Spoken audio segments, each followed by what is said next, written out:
1500ನೇ ದಿನದ ನಿರಂತರ ಅನ್ನದಾಸೋಹ ಕಾರ್ಯಕ್ರಮ ನಡೆದಿದ್ದು ಅನ್ನದಾಸೋಹ ಸಮಿತಿಯಿಂದ ವೃದ್ಧೆಯರಿಗೆ ಸೀರೆಯನ್ನು ವಿತರಿಸಲಾಗಿದೆ. 2019ರ ಕೋವಿಡ್ ಸಂದರ್ಭದಲ್ಲಿ ಪ್ರಾರಂಭವಾದಂತಹ ಅನ್ನದಾಸೋಹ ಇದು ಕಳೆದ 4 ವರ್ಷಗಳಿಂದ ನಿರಂತರವಾಗಿ ಅನ್ನ ಸಂತರ್ಪಣಾ ಕಾರ್ಯಕ್ರಮವನ್ನು ನಡೆಸ್ತಾ ಬರ್ತಿದ್ದಾರೆ. ಬೆಳಗ್ಗೆ ಮತ್ತು ಮಧ್ಯಾಹ್ನ 2 ಹೊತ್ತು ಅನ್ನದಾಸೋಹ ನಡೆಸಲಾಗ್ತಾ ಇದ್ದು ದಾನಿಗಳ ಸಹಕಾರದಿಂದ ಈ ಒಂದು ಅನ್ನದಾಸೋಹ ಕಾರ್ಯಕ್ರಮ ಯಶಸ್ವಿಯಾಗಿ ನಡೀತಾ ಇದೆ.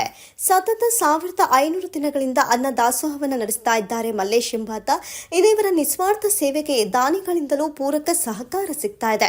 ಕಾಲೋನಿಯ ನಿರ್ಗತಿಕರಿಗೆ ಹಾಗೂ ಮಕ್ಕಳಿಗೆ ಅನ್ನದಾನ ಸೇವೆಯನ್ನ ನಡೆಸ್ತಾ ಇದ್ದು ಅನ್ನದಾಸೋಹದ ಜೊತೆಗೆ ಮಕ್ಕಳಿಗೆ ನೋಟ್ಬುಕ್, ಪೆನ್ ಹಾಗೂ ವೃದ್ಧರಿಗೆ ಹೊದಿಕೆಯನ್ನ ವಿತರಿಸಲಾಗಿದೆ. ಬೆಂಗಳೂರು ಗ್ರಾಮಾಂತರ ಜಿಲ್ಲೆ ದೊಡ್ಡಬಳ್ಳಾಪುರ ತಾಲೂಕಿನ ದರ್ಗಾ ಜೋಗಳ್ಳಿ ಕಾಲೋನಿಯಲ್ಲಿ ನಡೀತಾ ಇರುವಂತಹ ನಿರಂತರ ಅನ್ನದಾಸೋಹ ಕಾರ್ಯಕ್ರಮವಿದು.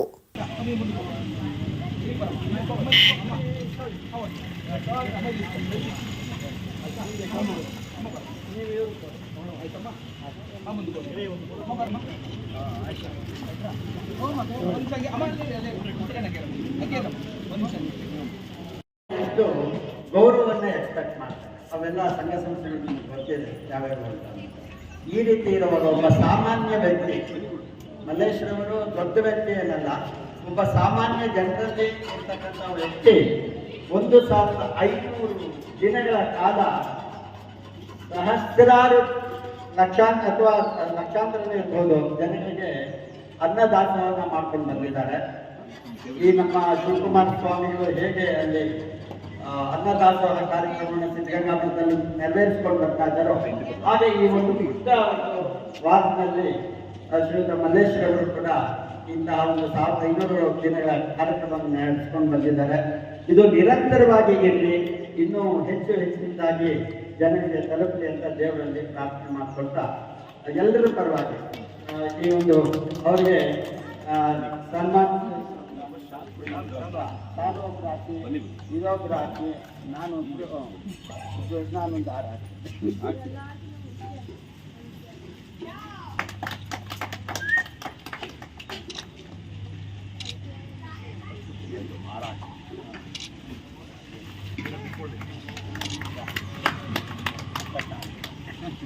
ಜಾಸ್ತಿ ಇಲ್ಲ.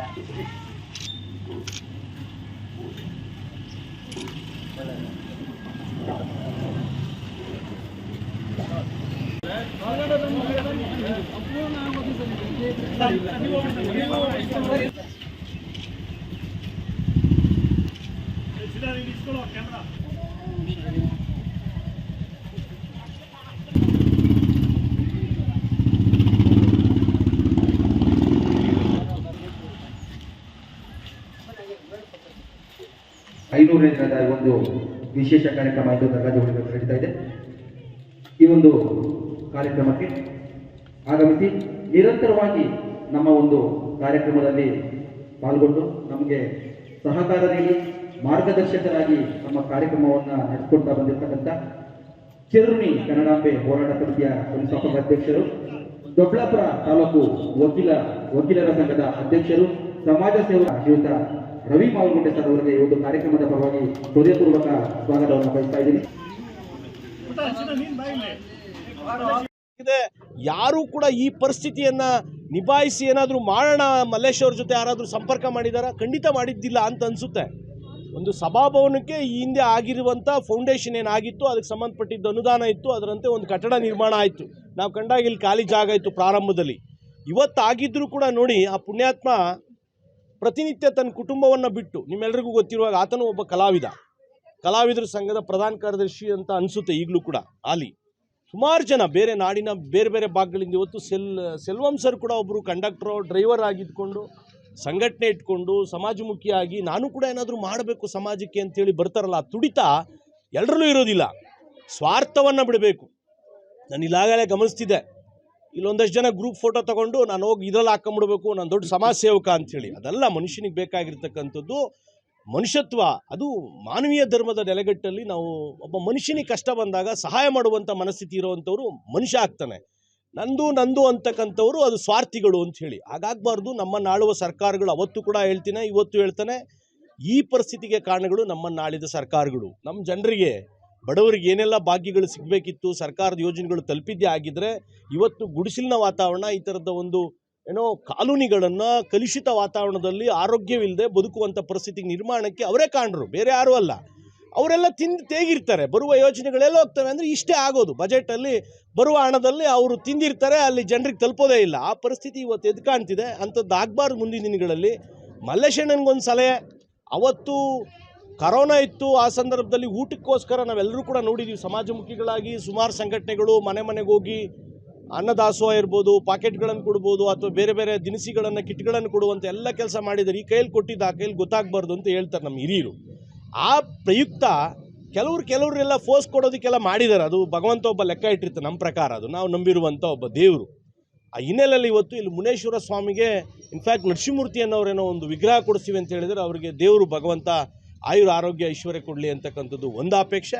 ವಿಶೇಷವಾಗಿ ದೊಡ್ಡಬಳ್ಳಾಪುರ ತಾಲೂಕಿನ ಎಲ್ಲ ಬುದ್ಧಿವಂತ ನಮ್ಮ ಇನ್ಫ್ಯಾಕ್ಟ್ ಮೀಡಿಯಾ ಪೀಪಲ್ಸ್, ನಿಮ್ಮೆಲ್ಲ ನಮ್ಮ ರಾಜು ಸಣ್ಣಕ್ಕೆ ಸರ್, ನಾವೆಲ್ಲ ಹೋರಾಟದ ಹಿನ್ನೆಲೆಯಿಂದ ಬಂದಂಥವ್ರು, ನಾವೆಲ್ಲ ಒಟ್ಟಿಗೆ ಇದ್ದಂಥವ್ರು, ನೀವೆಲ್ಲ ಇತ್ತೀಚಿನ ಗೆಳೆಯರಾದರೂ ಕೂಡ ಪ್ರಾಕ್ಟಿಕಲಾಗಿ ಏನಿದೆ ಅದನ್ನು ಜನರಿಗೆ ತೋರಿಸ್ಕೊಡುವ ಕೆಲಸ ಪ್ರಾಮಾಣಿಕವಾಗಿ ತಾವೆಲ್ಲರೂ ಮಾಡ್ತಿದ್ದೀರಿ. ಆ ನಿಟ್ಟಲ್ಲಿ ಇಂಥ ಇಶ್ಯೂಸನ್ನು ಇಟ್ಕೊಂಡು ನಾವು ರಾಜ್ಯ ಸರ್ಕಾರ ಮತ್ತು ನಮ್ಮನ್ನು ಆಳುವ ಈ ಒಂದು ಲೋಕಲ್ ಸೆಲ್ಫ್ ಗೌರ್ನಮೆಂಟ್ ಏನಿದೆ, ಪಂಚಾಯತಿ ವ್ಯಾಪ್ತಿಗೆ ಬಂದರೆ ಪಂಚಾಯತಿ, ನಗರಸಭೆ ವ್ಯಾಪ್ತಿಗೆ ಬಂದರೆ ನಗರಸಭೆ, ಈ ಥರದ ಪರಿಸ್ಥಿತಿಗಳು ಇನ್ನು ಮುಂದೆ ಒರಿಬಾರ್ದು. ಇದು ಇಲ್ಲಿಗೆ ನನ್ನ ರಿಕ್ವೆಸ್ಟ್ ಏನಂದರೆ ಪುಲಿಸ್ಟ್ ಹಾಕಬೇಕು ಅಂತ. ಆದರೆ ಇನ್ನೊಂದೇನೆಂದರೆ ಇದು ಅಣ್ಣ ಏನೋ ಗಿನ್ನಿಸ್ ದಾಖಲೆ ಏನಾದರೂ ಮಾಡ್ತಾರೇನೋ ಅಂಥೇಳಿ. ಯಾಕೆಂದರೆ ಮಠಮಾನ್ಯಗಳು ದಿನನಿತ್ಯ ಅನ್ನದಾಸೋಹ ಮಾಡ್ತವೆ. ಧರ್ಮಸ್ಥಳಕ್ಕೆ ಹೋದರೆ ಅವ್ರಿಗೆ ಫಂಡ್ ಬರುತ್ತೆ, ಸಿದ್ಧಗಂಗಾ ಮಠಕ್ಕೆ ಹೋದರೆ ಅಲ್ಲಿಂದ ಅವತ್ತಿಂದ ಸ್ವಾಮೀಜಿಗಳು ಮಾಡುವ ಕೈಂಕರ್ಯಕ್ಕೆ ಅದು ಮುನ್ನುಡಿಯಾಗಿ ನಡೀತಾ ಇದೆ ನಿರಂತರವಾಗಿ. ಬೇರೆ ಬೇರೆ ಕಡೆ ಎಲ್ಲ ಅನ್ನದಾಸೋಹ ನಡೀತವೆ, ಅವಕ್ಕೊಂದಿಷ್ಟು ಫಂಡ್ ಇರ್ತದೆ. ಇಲ್ಲಿ ಯಾವ ಫಂಡ್ ಇಲ್ಲ. ನಾನು ಅಣ್ಣನಿಗೆ ಅವತ್ತಿಂದನೂ ಹೇಳ್ತಿದ್ದೀನಿ, ಒಂದು ಟ್ರಸ್ಟ್ ನಿರ್ಮಾಣ ಮಾಡಿ ದಯವಿಟ್ಟು ಅದಕ್ಕೆ ಅಂತ ಪೂರಕವಾದ ಒಂದು. ಸ್ನೇಹಿತರೆ, ಇವತ್ತಿನ ದಿವಸ ಒಂದು ಮರೆಯಲಾಗದ ದಿವಸ ಅಂತ ನಾನು ಹೇಳಲಿಕ್ಕೆ ಬಯಸ್ತೇನೆ. ಯಾಕೆಂದರೆ ಇವತ್ತು ನಮ್ಮ ದರ್ಗಾ ಜೋಗಳ್ಳಿಯಲ್ಲಿ ಅನ್ನದಾಸೋಹ ಸೇವಾ ಸಮಿತಿ ವತಿಯಿಂದ 1500ನೇ ದಿವಸ, ಒಂದಲ್ಲ ಎರಡಲ್ಲ, ಕರೋನಾ ಆರಂಭವಾದಾಗಿನಿಂದ 1500ನೇ ದಿವಸದ ಅನ್ನದಾಸೋಹ ಸೇವೆಯನ್ನು ದರ್ಗಾ ಜೋಗಳ್ಳಿ ಗ್ರಾಮದಲ್ಲಿ ಎಲ್ಲ ದಾನಿಗಳ ಸಹಕಾರದೊಂದಿಗೆ ಇಲ್ಲಿರ್ತಕ್ಕಂಥ ನಿರ್ಗತಿಕರಿಗಾಗಿರಬಹುದು, ಕೂಲಿ ಕಾರ್ಮಿಕರಿಗಾಗಿರಬಹುದು, ಮತ್ತು ಅಂಗವಿಕಲಿಗರಿಗಾಗಿರಬಹುದು, ನಿರಂತರವಾಗಿ ಒಂದು ಅನ್ನದಾಸೋಹ ಸೇವೆಯನ್ನು ಒಂದು ಮಾಡ್ತಾ ಬಂದಿದ್ದಾರೆ ನಮ್ಮ ಅನ್ನದಾಸೋಹ ಸೇವಾ ಸಮಿತಿಯ ಮಲ್ಲೇಶಿಯವರು ಅಂತ ತುಂಬ ಹೆಮ್ಮೆಯಿಂದ ಹೇಳ್ತೇವೆ.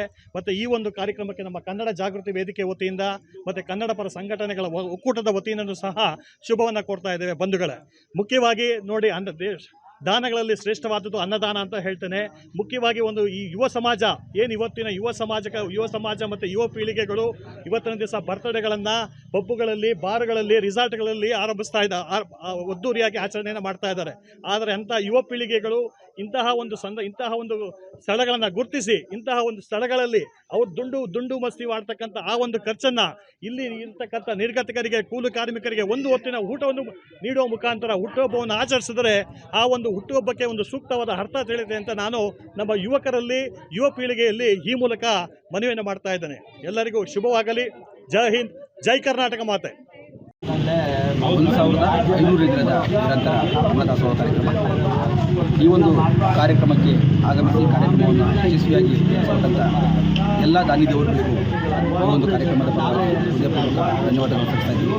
ಸ್ನೇಹಿತರೆ, ಇದು ನಿರಂತರವಾಗಿ ನಡೆದುಕೊಂಬಂತಾಗ್ತಕ್ಕಂಥ ಅನ್ನದಾಸೋಹ ಕಾರ್ಯಕ್ರಮ. ತಮ್ಮ ಯಾವುದೇ ವಿಶೇಷ ಕಾರ್ಯಕ್ರಮಗಳಿಗೂ ದಯವಿಟ್ಟು ಇಂಥ ಕಾರ್ಯಕ್ರಮದಲ್ಲಿ ನೀವು ಭಾಗವಹಿಸಿ ದಯವಿಟ್ಟು ಇಂಥ ವಯೋವೃದ್ಧರೊಂದಿಗೆ ಹಸಿದವರೊಂದಿಗೆ ನಿಮ್ಮ ಒಂದು ಕಾರ್ಯಕ್ರಮವನ್ನು ಆಚರಿಸಿಕೊಂಡು ಅವರಿಗೆ ಒಂದು ಹೊತ್ತಿನ ಊಟ ಕೊಡಬೇಕು ಅಂತ ವಿನಂತಿ ಮಾಡಬೇಕಾಗಿದೆ. ಯಾವುದೇ ವಿಶೇಷ ಕಾರ್ಯಕ್ರಮಗಳಿದ್ದು ದಯವಿಟ್ಟು ನಮ್ಮ ಅನ್ನದಾಸೋಹ ಕಾರ್ಯಕ್ರಮದಲ್ಲಿ ಆಚರಿಸಿಕೊಂಡು ಒಂದು ಹೊತ್ತಿನ ಊಟ ಕೊಡಬೇಕು ಹಸಿದವರಿಗೆ ಅಂತ ಹೇಳಿ ತಮ್ಮಲ್ಲಿ ವಿನಂತಿ ಮಾಡಿಕೊಳ್ತಾರೆ. ಈ ಒಂದು ಕಾರ್ಯಕ್ರಮ ಯಾವಾಗ ಪ್ರಾರಂಭವಾಯಿತು ಅಂತ? ಯಾವಾಗ ಪ್ರಾರಂಭ? ಈ ಕಾರ್ಯಕ್ರಮ ಕೋವಿಡ್ ಪ್ರಾರಂಭವಾಗಿ ಇಲ್ಲಿಗೆ 1500 ದಿನದ ಕಾರ್ಯಕ್ರಮ. ಪ್ರಥಮದಲ್ಲಿ ಹೇಗಿತ್ತು, ಇವಾಗ ಯಾವ ರೀತಿ ಇದೆ? ಪ್ರಥಮದಲ್ಲಿ ತುಂಬ ಕಷ್ಟ ಆಗ್ತಿತ್ತು ಕಾರ್ಯಕ್ರಮ. ಅಲ್ಲಿ ಆ ಒಂದು ಪ್ರಥಮವಾಗಿ ನಾವು ಮಾಡುವಾಗ ಸಹಾಯ ಹಸ್ತ ನೀಡುವಂಥವ್ರು ಇರಲಿಲ್ಲ, ಯಾರೂ ಸಹಕಾರ ನೀಡ್ತಾನೆ ಇರಲಿಲ್ಲ. ಅದರಲ್ಲಿ ನಾವೇ ಹೊಂಚ್ಕೊಂಡು ಒಂದಷ್ಟು ದಿನ ಕಾರ್ಯಕ್ರಮವನ್ನು ಮಾಡಿ ಆಮೇಲೆ ದಾನಿ ದೇವರುಗಳು ಯಾವಾಗ ಈ ಒಂದು ಕಾರ್ಯಕ್ರಮದ ಬಗ್ಗೆ ಅರಿವು ಮೂಡಿದಾಗ ಎಲ್ಲ ದಾನಿಗಳು ಬಂದು ಈ ಒಂದು ಕಾರ್ಯಕ್ರಮಕ್ಕೆ ಸಹಕಾರ ನೀಡ್ತಾ ಬಂದರು. ಆ ಒಂದು ಸಹಕಾರ ನೀಡ್ತಾ ಬಂದಿರತಕ್ಕಂಥ ಈ ಒಂದು ಕಾರ್ಯಕ್ರಮ ಇವತ್ತು 1500.